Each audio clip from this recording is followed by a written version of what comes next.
Hello and thank you for your interest in our DVD titled, How You Can Add Thousands of Dollars of Profit to Every New Home You Build. I'm so glad you decided to get your hands on this information because on this DVD, the nation's leader in lean design, Muddy Shoes architect Todd Hallett is going to share with you proven and practical examples on how to make your home designs and construction processes incorporate lean design to increase profits. These examples are based on Todd's experience working with builders all over the country. Obviously, this DVD is a one-way conversation, so if you have a question or a comment, please write it down, and at the end of this video, we'll be giving you the opportunity to get any questions you have answered. Now, before Todd shares his presentation with you, please listen as Scott Saddam of True North Development tells you about Todd's background and why he highly recommends him to builders across the country.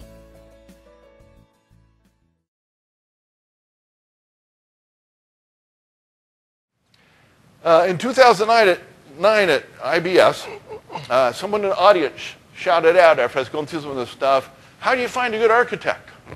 And it's one of those times when I thought of the right thing to say then instead of an hour later, right? I said, it's simple and hard as you go from office to office desperately seeking one pair of muddy shoes. Had an architect with a client in, I'll just say, Tennessee, big state. He actually said, sitting in a group, he looked at us and said, "Wow, I've been doing single-family homes for 28 years, and I've never sat down or met on the site with a supplier or trade." I want to just like grab him and start choking him right there. The insanity of that statement. And he just at that point, after 28 years, was it getting through his head that maybe that would help. Maybe that would save some money. Maybe that enabled him to design things that could be built easier. 28 years. Never sat down with a supplier or trade or went on the building site with them to figure out how to make things work better. To us, that's just antithetical. So, look for those muddy shoes. Okay? Todd Hallett, the Muddy Shoes architect. And I have to do his unusual credentials because he's a very unusual person. We were looking all over the country for an architect to work with that we really thought got this lean stuff. And you'd sit down and talk to them. "Oh, yeah, we get it, we get it." And then you'd see they'd have a bedroom that was 12.2 by 12.2. If you don't get that, come and ask me later. But it just cost you, depending on whether it's a slab, a one-story, or a two-story, somewhere between $300 and $500, which no customer will ever pay you for. So it turned out about 20 miles from us was this guy, Todd Hallett.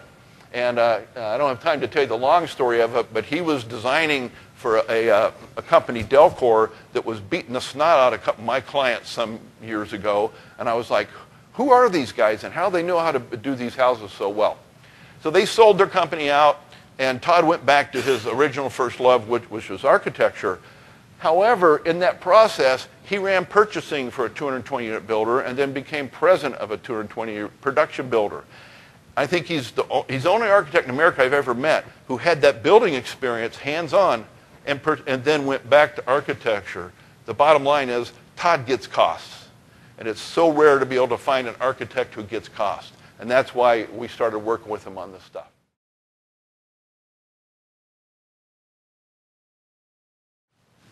One of the biggest things that people always talk about when it comes to lean design, the first myth that comes to their mind is that no matter how much you tell them, it's not going to be that way. They think it's going to be ugly. You're going to try to strip their houses down, try to take all the amenities out of them, and try to make them look ugly. But really, any house that you design, any house that any one of you build in the country, anywhere, can be lean designed and still look very beautiful. Another myth is that people think that lean design is this fancy new term for value engineering. And that's not the case. Value engineering is really, it's part of it, it's a piece of it. It's the bun of the Big Mac, but it's not at all even the meat. What it is that the meat of lean design is actually the collaboration with the trades. It's collaboration, it's cost association, and it's making sure that what you're doing is built efficiently and easily by the trades.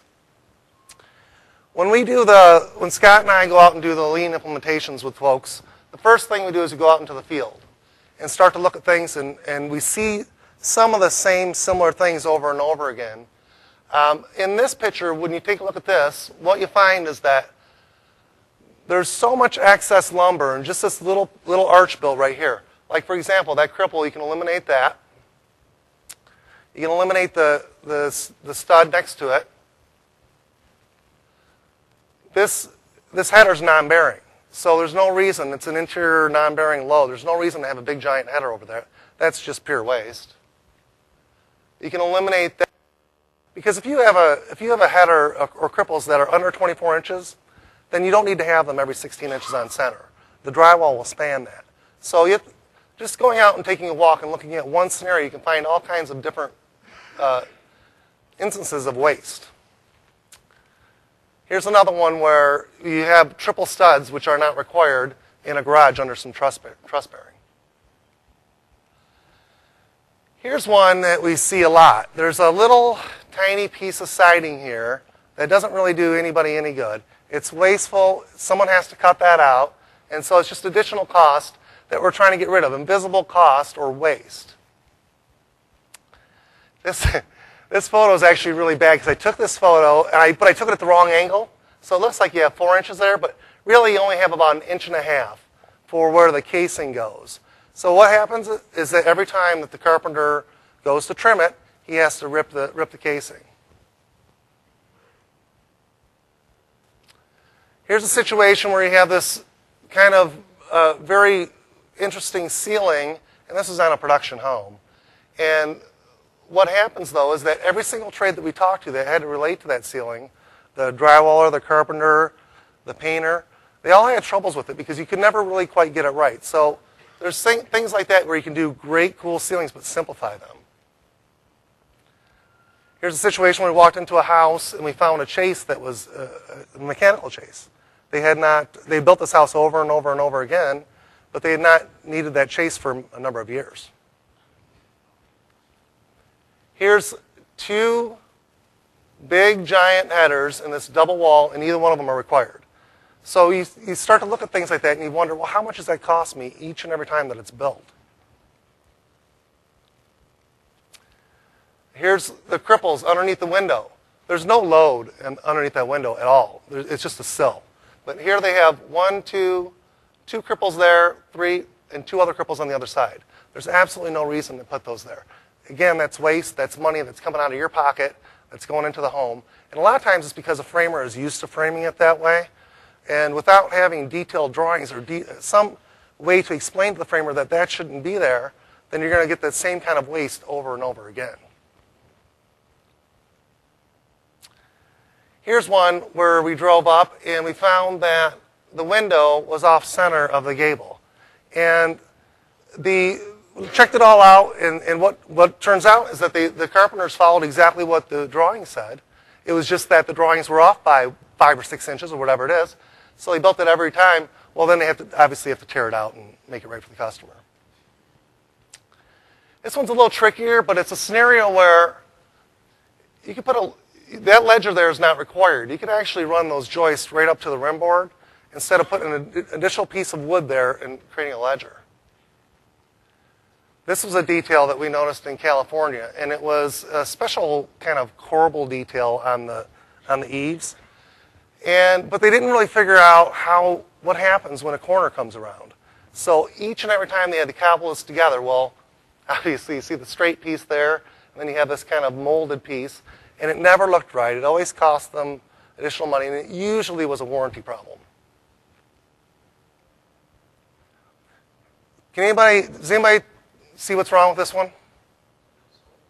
Say it again. Yes, all the hold downs. If you look at that, look at how many hold downs there are on this bottom sill. There is no way that sill's coming up. The wood would fail first, of course. But it's just some situation where, again, they did it over and over again. They built this house many, many times, where they didn't really have a plan, and it was left up to the carpenter to put in the bolts.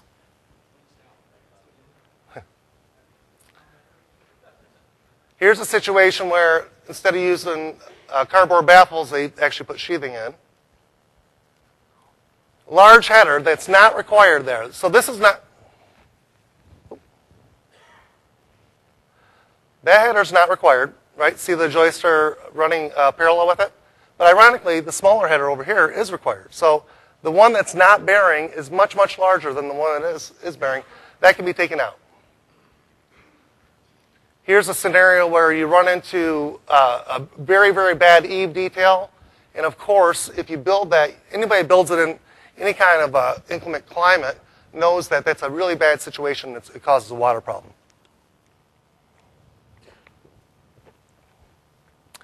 Here's a scenario where you have basically a 2x10 rake where you could easily switch it to 2x8 without a problem. And again, save some cost. Does anybody see what's going on with this one? That's going to be a warranty callback, right? Because every time the people are not going to want the towel bar hanging into the trim molding. How about this one? You may see it? You got an anchor bolt right in the middle of a doorway. That happens all the time. People do that all the time. We see that constantly. It's so easy to put on the plans a no bolt zone so that'll never ever happen to you again.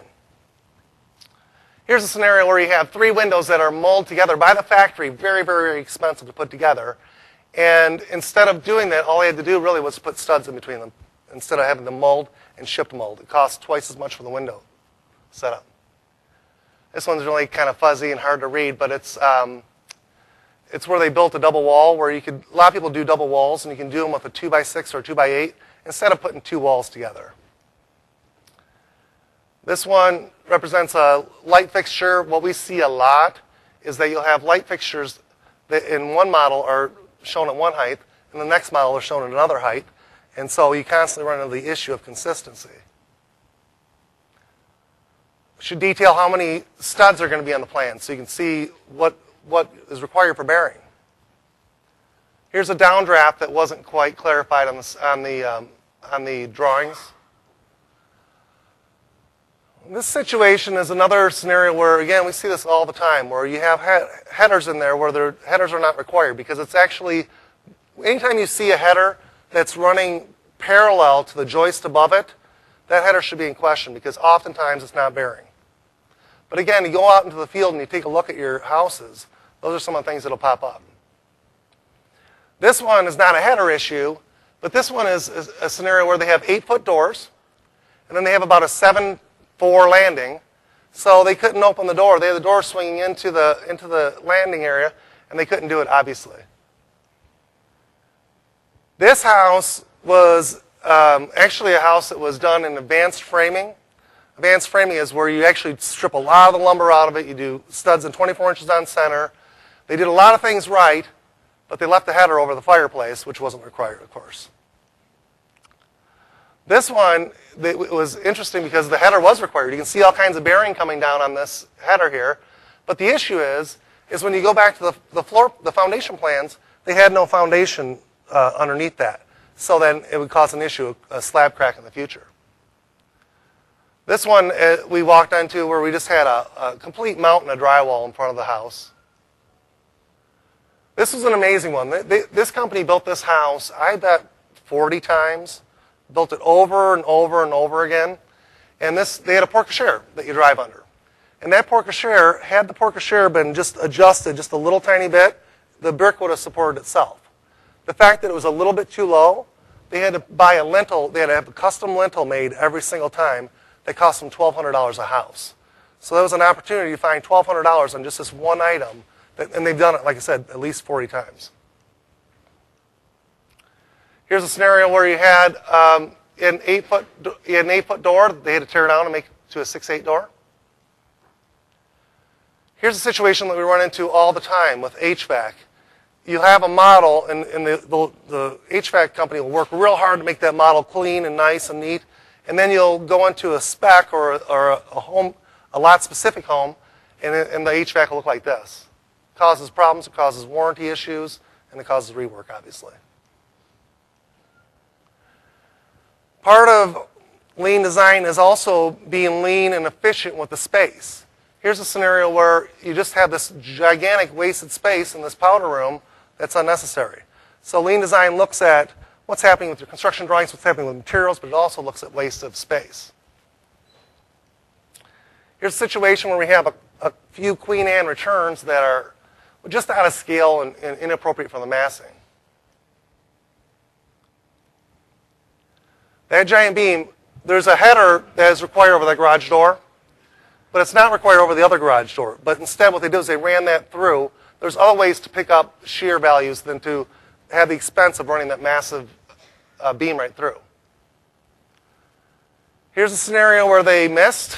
I don't know if you've seen in drawings where you can do floor diagrams to show exactly where the floor cuts are. If you don't do that, then you run into danger of doing something like this. Here's a scenario where it just missed. And this is a hearth or a mantle, and it just missed the corner of a wall, so you had to nip it.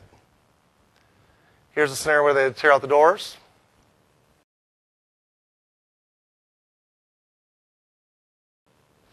All right, now, so the question is, how do you capture some of these things? One of the things that we consider is the actual lifespan of a plan. Now, plans typically start out when they're first developed for anywhere between poor and fair in terms of their quality.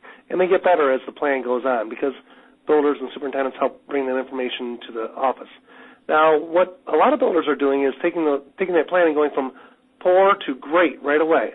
And what happens is that space in between, you see that green space there, that represents the money that was not left on the table because they immediately went to great plans instead of waiting to go through the typical process. In terms of construction drawings, what we'll do is we'll collaborate with the trades, have them look at any and all items that they can find on the drawings, and they'll actually bring red lines to us to review. And we'll take those red lines and then we'll apply them directly to improving the construction documents. So the first step of what we do is a foundation plan, and you can see that all the details that are required are right next to the foundation plan, instead of having it on separate pages. And then we go, of course, to the floor plan. Now with the floor plans is that they're taking the floor plans and making them very detailed, showing scenarios like interior elevations and putting kitchen layouts on there. If you're going to build the same house over and over again, it's going to be repeatable. Then instead of having the kitchen company doing their own drawing and sending it out, and the architecture drawings going out, put them both and combine them on a set of plans. Same kind of concept there. Structure plans. People are doing separate structure plans now so that it's very clear as to where things go, like headers, like bearing points. On the elevations, what we see a lot is we'll have a front elevation drawn, and we'll see that at the full-size scale with a fair amount of detail on it. But then you get the sides and the rears at a half scale of that, and they have no detail on that. The best way to do it is to show all your window heights, show all your bearing heights, call off your materials, and have it consistent on each elevation. Same thing with the other sides. Have a full section cut through.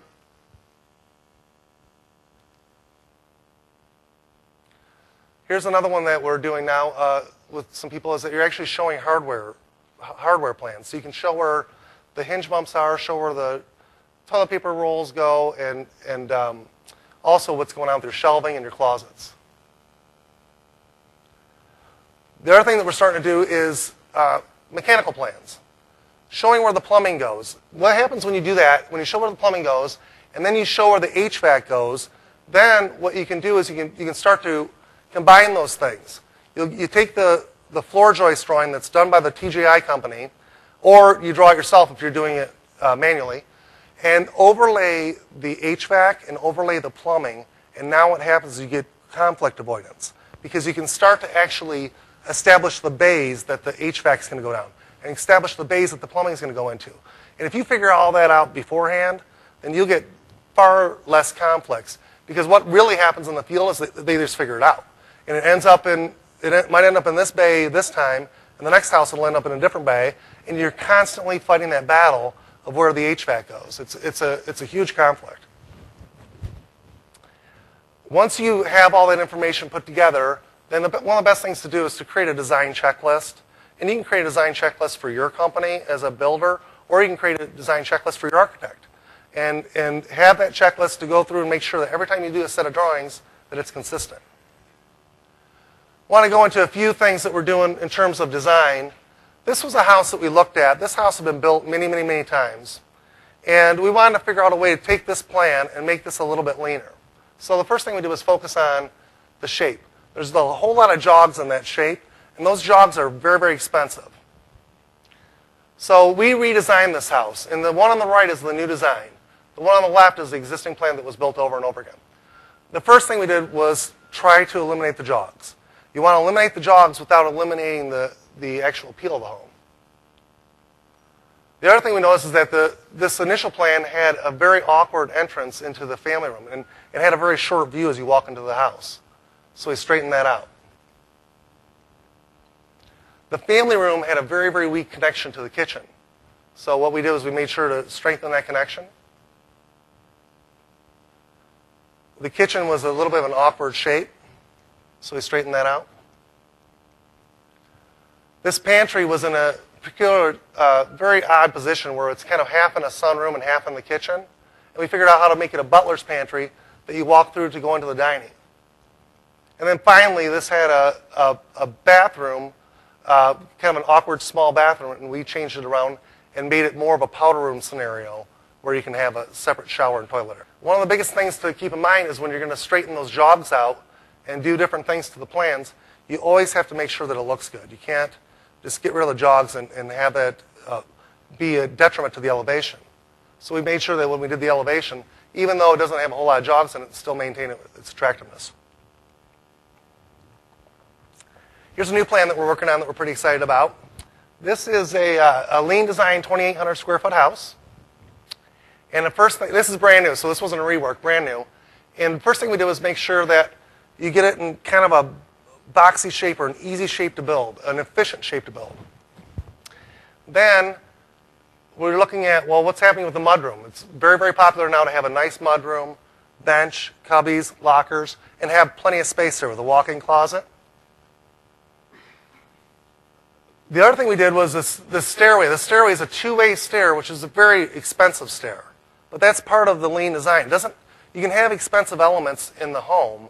It doesn't mean that your house is going to be cheap or inexpensive, but those elements the customer has to view those elements as important. And then this kitchen layout is very popular right now, where you actually have the long island and the L-shaped kitchen completely open to the great room. We see that over and over and over again. And this bathroom, full bath, allows a study to become an in-law suite. Here again is the stair that we talked about. And then we actually added an optional two-way fireplace into the master suite. And there's the elevation. Again, very simple to build, very attractive, lean design. This is another new one that we're just doing. This one we made sure was very efficient in terms of the design. But this one, we wanted to put a lot of the current trends in that we have been seeing.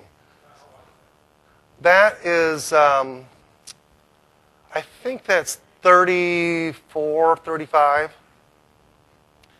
And one thing that we noticed is that the kitchen's very popular now. The big island, the flat back, and the little L shape, that's very popular now. And the heart of this plan really is in this area. You can check out what's going on here. And what people are doing is they're eliminating the tubs, eliminating the garden tubs, and more they're going with just the big, giant shower and a two-headed shower. We allowed access from the master suite into the master closet, and this is an empty nester plan, and allowed a space for travel or for luggage. So you have your own built-in area right now for luggage. Then you have the ability to go from your master closet directly into your laundry room, which is really a huge benefit right now. That's the access from the master closet into the laundry room. The other thing that's going on is that we're taking and making a very large walk-in pantry. This house is only 1,400 square feet, 1,450, I think. Taking a very large walk-in pantry and putting a little pocket office there. The pocket offices are starting to actually take the place of these large formal studies. Instead, people are doing pocket offices where they can pay the bills, they can close it off, it can be private, and it looks something like that. And then, of course, you put a nice elevation on it. And that makes for a very lean design home that's very marketable and that you can sell over and over again. When you're going to commit to lean design, you want to make sure that you're again, not making it less attractive, but you're making it more marketable in houses that will sell faster. You want to have a trade supplier culture that encourages cost savings ideas. And every time you can find thousands of dollars of savings that can go directly to your bottom line. Thank you for watching this DVD from the nation's leader in lean design, Muddy Shoes architect, Todd Hallett. Todd would like to invite you to set up a complimentary 30-minute phone consultation with him. On this call, he can get to know you and your business and share some more details on how he works with builders from across the country to make their home design and construction processes incorporate lean design and increase their profits. You can call the TK Home Design offices at 248-446-1960 or fill out our contact form at www.tkhomedesign.com. Again, call the TK Home Design offices at 248-446-1960 or fill out our contact form at www.tkhomedesign.com. Thank you again for your interest and time.